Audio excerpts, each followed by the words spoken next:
చంద్రబాబు గారి ఈ 2 సంవత్సరాల పరిపాలనలో ఏ ఒక్క వర్గము కూడా సంతృప్త స్థాయి అన్నది పూర్తిగా లేకుండా పోయింది. అన్నదాత సుఖీభవ అన్నాడు, రైతులకందరికీ కూడా డబ్బులేస్తానని. ఇది మాత్రం 100% అమలవుతుంది. ఎలా అంటే రాష్ట్రమంతా అన్నదాతలకు కాదు కదా, చంద్రన్నదాతలకు అందరికీ కూడా సుఖంగా ఉన్నారు. చంద్రన్నదాతలందరూ కూడా సుఖీభవ అన్నటువంటి కార్యక్రమంగా ఇది మారిపోయింది. వాలంటీర్లకు 10,000 పెంచుతాను అన్నాడు నేను అధికారంలోకి వస్తే. కానీ వాళ్ళందరినీ కూడా నడి సముద్రంలో ముంచివేశాడు. దాదాపు 1.5 లక్షల మందికి పైగా జగన్మోహన్ రెడ్డి గారు ఎంతో పారదర్శకంగా సచివాలయ ఉద్యోగస్తుల్ని చేస్తే వాళ్ళనందరినీ కూడా ఈ రోజున బానిసలుగా మార్చి వాళ్ళందరి చేత చాకిరీ చేయించేటువంటి కార్యక్రమం చేస్తున్నాడు. ఉద్యోగస్తులందరినీ కూడా ముంచేశారు.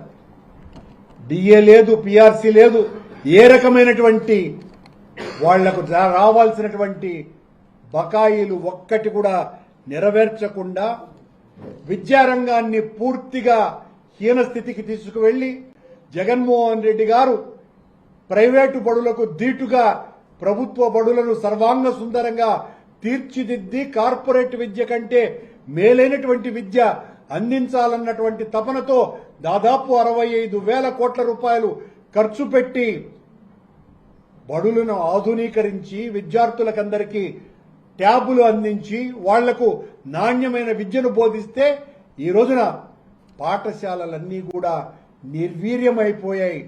పాఠశాలలకు ఈ రోజున గ్రహణం పట్టేటువంటి చంద్రగ్రహణం పట్టినటువంటి సందర్భం 2 సంవత్సరాలుగా నడుస్తూనే ఉంది. రాష్ట్రాన్ని లంచాంధ్రప్రదేశ్, అప్పుల ఆంధ్రప్రదేశ్, అవినీతి ఆంధ్రప్రదేశ్ గా చంద్రబాబు, పవన్ కళ్యాణ్ గారు మార్చివేశారు. తప్పుడు కేసులు పెట్టడంలో చంద్రబాబు, ఆచరించని నీతులు చెప్పటంలో పవనానంద స్వాముల వారు ప్రగతిని నిరంతరం సాధిస్తూనే ఉన్నారు. మెగా పండుగలు కాదు, దగా పండుగలు, దండుగ పండుగలు చేయండి. చంద్రబాబు గారు మెగా పండుగ కాదు మీరు చేయాల్సింది. ఈ 2 సంవత్సరాల కాలంలో ఏ ఒక్కరైనా తెలుగుదేశం పార్టీకి సంబంధించిన శాసనసభ్యులు, కార్యకర్తలు, నాయకులు తప్ప రాష్ట్రంలో ఉన్నటువంటి 4 కోట్ల మంది ప్రజలలో ఏ ఒక్కరు కూడా సంతోషంతో లేరు అన్న విషయం స్పష్టంగా అర్థమైంది.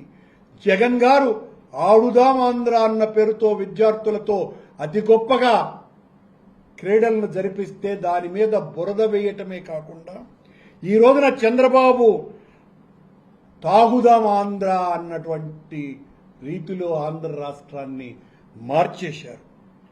మంచి ఆంధ్రాను మధ్యాంధ్రగా, మత్తు ఆంధ్రగా మార్చివేసినటువంటి ఘనత చంద్రబాబు గారి కూటమి పాలనది. వీధి వీధికి కాదు సుమా, ఇంటి ఇంటికి ఈ రోజున ఒక బెల్ట్ షాపు, కల్తీల మద్యమైన గిల్టు షాపు ఈ రోజున తాండవిస్తోంది. అమరావతి పేరుతో ప్రజల్ని భ్రమల్లో ఉంచి కమ్మని కుంభకోణంలో కుటుంబ కుబేరుడైనాడు నారా వంశ నరేంద్రుడైన చంద్రబాబు గారు.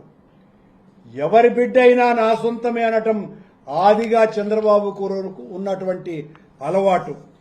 జగన్ తెచ్చినటువంటి అద్భుతమైనటువంటి పరిశ్రమల్ని, డేటా సెంటర్లని ఇప్పుడు కొత్తగా రిబ్బన్ కట్ చేసి నేనే తెచ్చానని తన మీడియా, పత్రికలు, ఛానళ్ల ద్వారా ఓదర కొట్టడమే ఈ 2 సంవత్సరాలుగా చంద్రబాబు గారు చేస్తున్నటువంటి పని. గోల్కొండకు ప్లాన్ చేసింది నేనే, చార్మినార్ను కట్టించింది నేనే, హుస్సేన్ సాగర్ను తోలుకొచ్చింది నేనే, బందరుకు సముద్రాన్ని అగస్త్యంతో చెప్పి సాగదీసింది నేనే అని అనగలిగినటువంటి సమర్థులు చంద్రబాబు గారు, లోకేష్ గారు. అనటమే కాదు సుమా, నిజమే అనని ఈనాడు, ఆంధ్రజ్యోతి, TV5లతో అనిపించి ప్రజల చేత ఇది నిజమని నమ్మించగలిగే అంత గొప్ప మాయల మరాఠీ చంద్రబాబు గారి ప్రభుత్వం నడుస్తున్నది.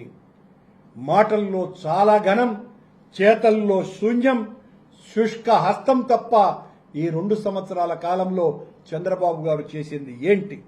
ప్రజలందరూ కూడా ప్రశ్నిస్తున్నారు, నిలదీస్తున్నారు. మీరు చేసినటువంటి మోసం ఇది అనని నిక్కదీస్తున్నారు. చంద్రబాబు గారు, రాష్ట్రాన్ని జైలుగా మార్చేసేయండి.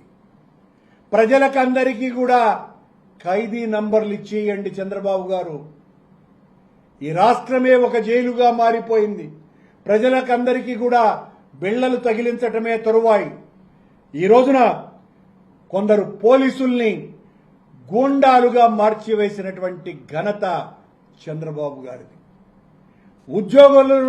ఉద్యోగస్తులను బానిసలుగా చూస్తున్నటువంటి దారుణమైనటువంటి చరిత్ర చంద్రబాబు గారిది. మామకు ఒక్కసారి పొడిచినారు వెన్నుపోటు.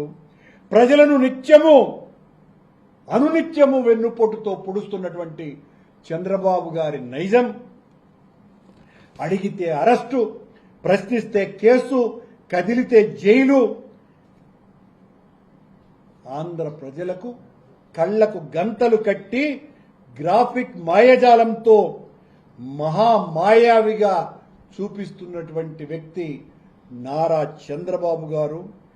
ఆయనకు, ఆయన కుమారుడు లోకేష్ కు బానిసగా మారినటువంటి పవన్ కళ్యాణ్ గారు. వీళ్ళు నీతి నిజాయితీల గురించి మాట్లాడితే జనమంతా కూడా నవ్వుకుంటున్నారు. నవ్విపోదురుగాక మాకేటి సిగ్గు అనని ముగ్గురు కూడా వికటాట్టహాసం చేస్తున్నారు ఈ పాలనలో.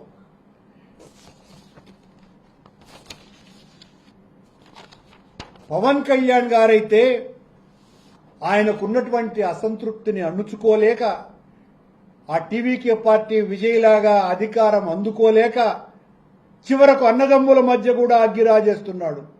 చంద్రధర్మ పరిరక్షకుడైనటువంటి లోకేష్ గారు, చంద్రబాబు గారికి, లోకేష్ గారికి తక్షకుడుగా మారినటువంటి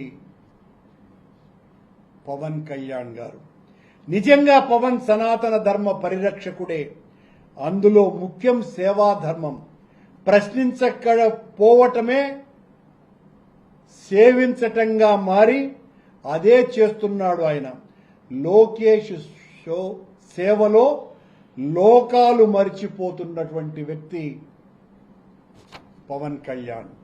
స్వజన ధర్మం మరిచి ఈ రోజున రాజ్యసభకు లింగ పూజకు అంగలు వేస్తున్నటువంటి మహానుభావుడు పవన్ కళ్యాణ్. 5 ఏళ్ల క్రితం సభల్లో చూపించినటువంటి చెప్పులకు అర్థం ఏదోననుకొని అందరూ అనుకున్నారు. ఈరోజు తెలుస్తోంది, ఆ చెప్పుల్ని తలపై మోస్తానే తప్ప అనేటువంటి అర్థంతో ఈ రోజున పవన్ కళ్యాణ్ గారు కనపడుతున్నారు. ఈ 2 సంవత్సరాలుగా జరిగిందంతా కూడా వెన్నుపోటే. ఈ 2 సంవత్సరాలే కాదు, వచ్చే 3 ఏళ్లు కూడా వెన్నుపోటుతోనే ముగుస్తుంది. కానీ వైఎస్ఆర్ కాంగ్రెస్ పార్టీ చంద్రబాబు గారు ఇచ్చినటువంటి ఈ అబద్ధపు హామీలను నెరవేర్చకపోవటం మూలంగా నెరవేర్చేంత వరకు పోరాటాలు చేస్తూనే ఉంటుంది. ప్రజలను జాగరూకత చేస్తూనే ఉంటుంది. అప్రమత్తం చేస్తూ వాళ్లను చైతన్యవంతం చేసి చంద్రబాబు, పవన్ కళ్యాణ్, లోకేష్ గార్ల యొక్క అవినీతి అక్రమాల మీద నిరంతరం ఉద్యమం చేస్తూనే ఉండటానికి ప్రజలనందరినీ కూడా ఆ ఉద్యమ భాగస్వాములుగా చేస్తూ భగవంతుణ్ణి కూడా తమ స్వార్థ రాజకీయ ప్రయోజనాల కోసమని ఒక వనరుగా వాడుకున్న చంద్రబాబు గారు, పవన్ కళ్యాణ్ గారు గత 2 సంవత్సరాలుగా తిరుమల తిరుపతి దేవస్థానంలో దారుణాతి దారుణాలు, అక్రమాలు, అరాచకాలు, అన్యాయాలు, అపచారాలు నిరంతరాయంగా ఒకదాని మీద ఒకటి జరుగుతూ ఉంటే జగన్మోహన్ రెడ్డి గారి మీద మా మీద నిందలు వేయటానికి, అపనిందలు మోపటానికి ఆ ఈనాడు, ఆంధ్రజ్యోతి, TV5 నిరంతరము కార్యకర్తల కంటే ఘోరంగా వాళ్ళు చేస్తున్నటువంటి పనులు అన్నీ ఇన్ని కావు. వాళ్ళు చేసినటువంటి ఆరోపణలు ఒక్కటి కూడా నిరూపించలేకపోయినారు. మరిన్ని అప్డేట్స్ కోసం ఛానల్ ను సబ్స్క్రైబ్ చేయండి. నోటిఫికేషన్స్ కోసం బెల్ ఐకాన్ పై క్లిక్ చేయండి.